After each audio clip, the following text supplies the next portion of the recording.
नमस्कार दोस्तों, आज हम जानेंगे कि सावन सोमवार व्रत कथा। सावन सोमवार व्रत कथा। सावन सोमवार की यह है व्रत कथा, जरूर पढ़े, पूरी होगी मनचाही मुराद। सावन सोमवार की व्रत कथा।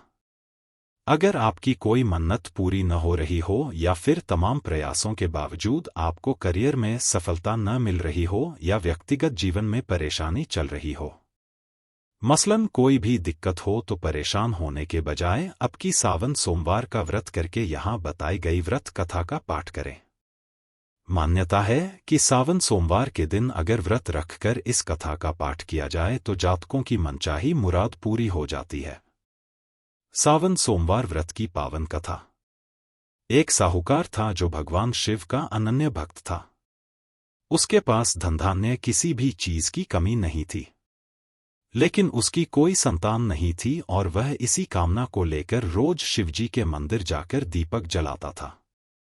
उसके इस भक्तिभाव को देखकर एक दिन माता पार्वती ने शिवजी से कहा कि प्रभु, यह साहूकार आपका अनन्य भक्त है, इसको किसी बात का कष्ट है तो आपको उसे अवश्य दूर करना चाहिए। शिवजी बोले कि हे पार्वती, इस साहूकार के पास पुत्र नहीं है, यह इसी से दुखी रहता है। माता के कहने पर भोलेनाथ ने किया यह। माता पार्वती कहती हैं कि हे ईश्वर, कृपा करके इसे पुत्र का वरदान दे दीजिए। तब भोलेनाथ ने कहा कि हे पार्वती, साहूकार के भाग्य में पुत्र का योग नहीं है। ऐसे में अगर इसे पुत्र प्राप्ति का वरदान मिल भी गया तो वह केवल 12 वर्ष की आयु तक ही जीवित रहेगा। यह सुनने के बाद भी माता पार्वती ने कहा कि हे प्रभु, आपको इस साहूकार को पुत्र का वर देना ही होगा, अन्यथा भक्त क्यों आपकी सेवा पूजा करेंगे।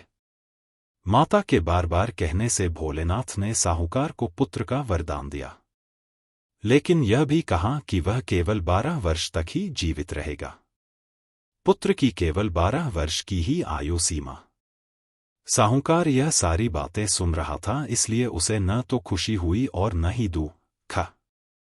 वह पहले की ही तरह भोलेनाथ की पूजा अर्चना करता रहा।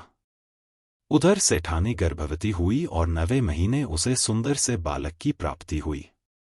परिवार में खूब हर्षोल्लास मनाया गया, लेकिन साहूकार पहले ही की तरह रहा और उसने बालक की 12 वर्ष की आयु का जिक्र किसी से भी नहीं किया। तब विवाह के बजाय बालक को भेजा काशी। जब बालक 11 वर्ष की आयु हो गई तो एक दिन साहूकार की सेठानी ने बालक के विवाह के लिए कहा। तो साहूकार ने कहा कि वह अभी बालक को पढ़ने के लिए काशी जी भेजेगा। इसके बाद उसने बालक के मामा जी को बुलाया और कहा कि इसे काशी पढ़ने के लिए ले जाओ और रास्ते में जिस भी स्थान पर रुकना वहां यज्ञ करते और ब्राह्मणों को भोजन कराते हुए आगे बढ़ना। उन्होंने भी इसी तरह करते हुए जा रहे थे कि रास्ते में एक राजकुमारी का विवाह था। जिससे उसका विवाह होना था वह एक आंख से काना था। तो उसके पिता ने जब अति सुंदर साहूकार के बेटे को देखा तो उनके मन में आया कि क्यों न इसे ही घोड़ी पर बिठाकर शादी के सारे कार्य संपन्न करा लिए जाएं। तो उन्होंने मामा से बात की और कहा कि इसके बदले में वह अथाह धन देंगे, तो वह भी राजी हो गए। साहूकार के बेटे का विवाह। इसके बाद साहूकार का बेटा विवाह की बेदी पर बैठा और जब विवाह कार्य संपन्न हो गए तो जाने से पहले उसने राजकुमारी की चुंदरी के पल्ले पर लिखा कि तेरा विवाह तो मेरे साथ हुआ, लेकिन जिस राजकुमार के साथ भेजेंगे वह तो एक आंख का काना है। इसके बाद वह अपने मामा के साथ काशी के लिए चला गया। उधर जब राजकुमार ने अपनी चुनरी पर यह लिखा हुआ पाया तो उसने राजकुमार के साथ जाने से मना कर दिया। तो राजा ने भी अपनी पुत्री को बारात के साथ विदा नहीं किया। बारात वापस लौट गई।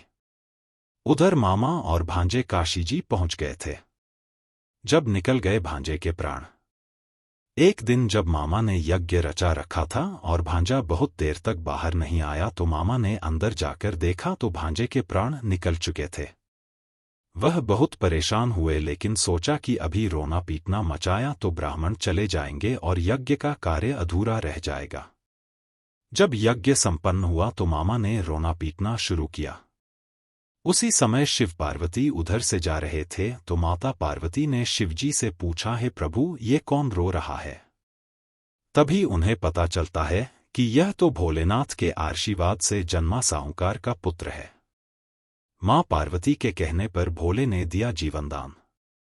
तब माता पार्वती कहती हैं कि हे स्वामी, इसे जीवित कर दें, अन्यथा रोते रोते इसके माता पिता के प्राण निकल जाएंगे। तब भोलेनाथ ने कहा कि हे पार्वती, इसकी आयु इतनी ही थी सो वह भोग चुका। लेकिन मां के बार बार आग्रह करने पर भोलेनाथ ने उसे जीवित कर दिया। लड़का ओम नमः शिवाय करते हुए जी उठा और मामा भांजे दोनों ने ईश्वर को धन्यवाद दिया और अपनी नगरी की ओर लौटे। रास्ते में वही नगर पड़ा और राजकुमारी ने उन्हें पहचान लिया। तब राजा ने राजकुमारी को साहूकार के बेटे के साथ बहुत सारे धनधान्य के साथ विदा किया। और ऐसी हुई शिवशंभू की कृपा। उधर साहूकार और उसकी पत्नी छत पर बैठे थे। उन्होंने यह प्रण कर रखा था कि यदि उनका पुत्र सकुशल न लौटा तो वह छत से कूदकर अपने प्राण त्याग देंगे। तभी लड़के के मामा ने आकर साहूकार के बेटे और बहू के आने का समाचार सुनाया, लेकिन वे नहीं माने। तो मामा ने शपथ पूर्वक कहा। तब तो दोनों को विश्वास हो गया और दोनों ने अपने बेटे बहू का स्वागत किया। उसी रात साहूकार को स्वप्न में शिवजी ने दर्शन दिया और कहा कि तुम्हारे पूजन से मैं प्रसन्न हुआ।